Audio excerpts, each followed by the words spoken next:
Right, so our second story takes us to the movies to explore the relationship between the portrayal of religion in films and what effect that has on religion as a whole. Now, please note that some clips may offend sensitive viewers and some of the younger ones might find certain depictions scary.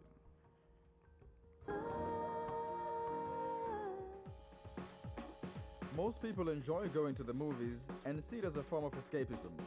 However, the portrayal of religion in films has been a bone of contention for some time. Various religious leaders have objected to films such as The Passion of the Christ for being excessively violent and Dogma for being blasphemous. Christians are involved in many situations. They do make a difference.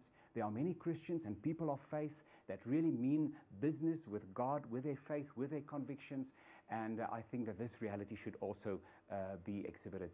On the other hand, I also have to say that Christians and the religion more than often challenge the primary departure point of the secular media and entertainment industry, namely profit at all costs.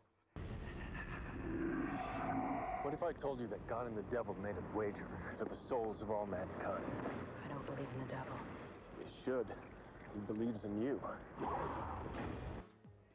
But should we consider that any sort of dialogue that arises from the portrayal of religion in films is good, as it gets people thinking and talking about issues of faith? I don't know if any person of faith, especially Christians who watched this movie, found it humorous or entertaining or funny. It was harsh and it was blasphemous, and the sexual undertones and the language that was used was totally unacceptable. But in a strange way, even a film like Dogma contributes to the conversation regarding religion. And you know, this is one of the wonderful things, that religion is as relevant today as it was 2,000 years ago when Christianity started or any other religion started.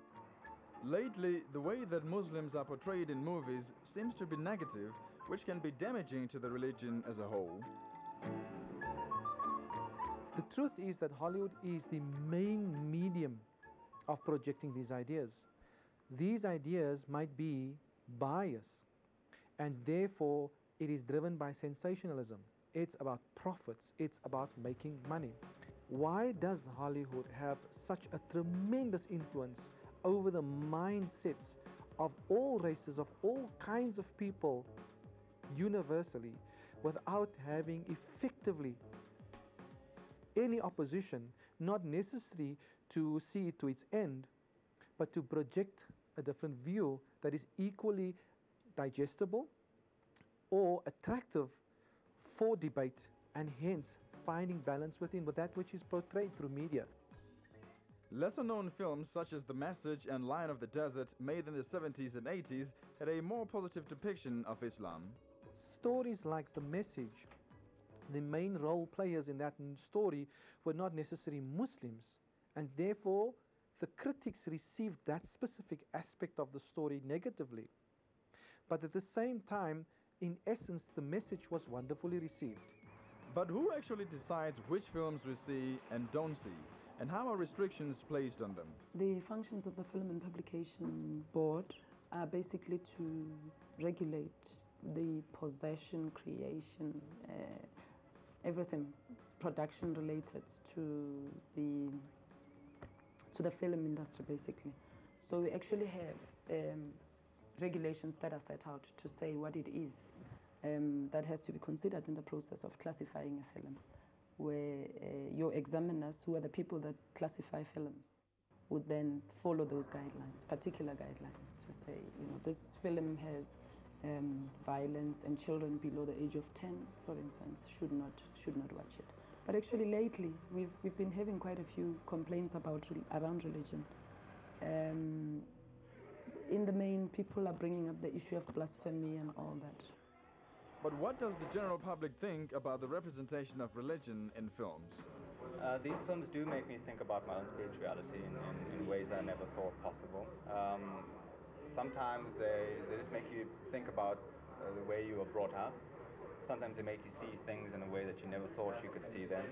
These days it seems too close to Christianity, and they don't really explore other religions. You know, and I really feel that in films and especially television, religions, other religions like Judaism, Islam, Buddhism should be more explored and given more of a chance. Whether films negatively or positively depict images of religion, we should keep in mind that they are vehicles that drive debate. And debate gets people thinking about issues that can lead them closer to their creator.